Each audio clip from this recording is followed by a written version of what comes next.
জনাব রেজাউল করিম, জনাব ফাতেমা আনোয়ার, জনাব রাফিজউদ্দিন আহমেদ, জনাব রাজিউদ্দিন আহমেদ, জনাব ফয়সাল হাসান আরিফ, জনাব এহসান সাইফুল ইসলাম, জনাব মোহাম্মদ আসিফ হাসান, জনাব মোহাম্মদ জিয়াউল হক, জনাব বিহিদার মাসুম কবির, জনাব জেসমিন আরা বেগম, জনাব মুরাদে মাওলা সোহেল, জনাব মোহাম্মদ জাকির হোসেন, জনাব মোহাম্মদ সুপ্রিম কোর্টের হাইকোর্ট বিভাগের অতিরিক্ত বিচারক নিযুক্ত হইয়া সশ্রদ্ধ চিত্তে শপথ করিতেছি যে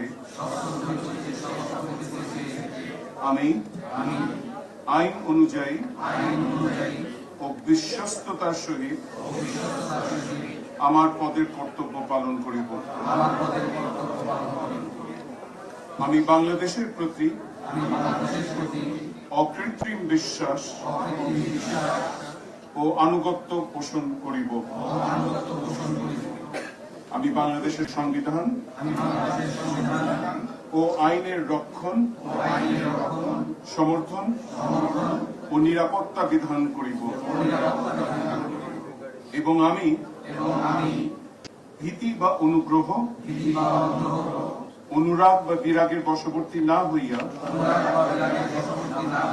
সকলের প্রতি আইন অনুযায়ী যথাবিহিত আচরণ করিব।